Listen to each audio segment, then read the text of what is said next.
Welcome to this edition of our Controlling Cow Costs video series.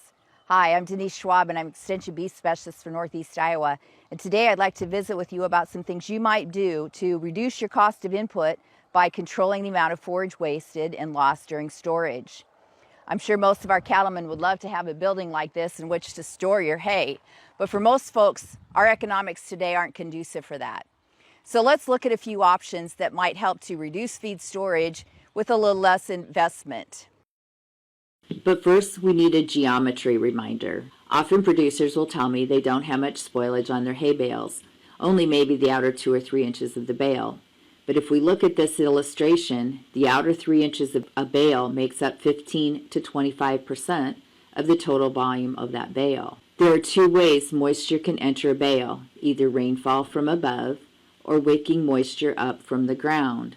Whatever you can do to reduce both will decrease forage losses and reduce feeding costs. There have been numerous studies looking at forage losses and storage. This summary by Craig Sakes from Wisconsin shows the hay stored outside on the ground range from 5 to 61% loss.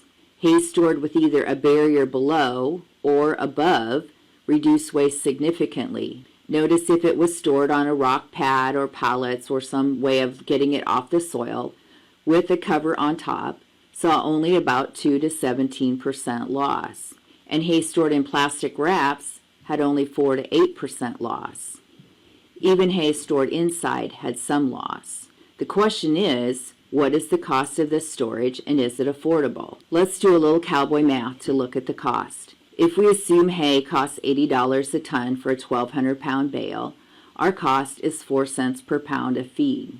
If it's stored outside and we see about a 30% loss, we now have only 840 pounds of good hay to provide to the cow herd, and the cost of that good feed is 5.7 cents per pound. Now let's compare that to some other storage methods. If we put a 6-inch rock base beneath the hay, we now reduce our feed loss to 20%. If that rock costs us about $11.25 per bale, and we can depreciate it over 5 years, that's a cost of $2.25 per bale per year. But now we have 960 pounds of good hay, so our cost of hay to the cow diet is 5.2 cents per pound. If we also put a tarp over the top that costs roughly $22 per bale, and we depreciate that over 3 years, we've now added $9.58 per bale to our hay costs.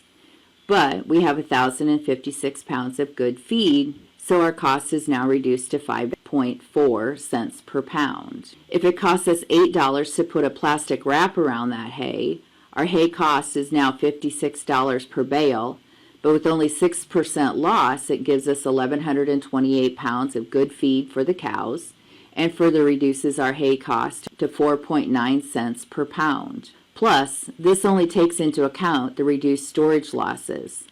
This hay will also have less feeding loss from sorting by the cow and fewer nutrient losses due to weathering. As hay costs go up, storage value increases. Here's another way to look at this, is by looking at the amount of additional hay that needs to be purchased or raised based on storage losses. If we can reduce our storage loss from 30% to 15%, that saves us $47 per cow and reduced hay that needs to be raised or purchased. For more detailed comparisons of forage storage costs, check out this spreadsheet on the ISU Ag Decision Maker website. Or for additional help, contact your regional beef specialist for more information.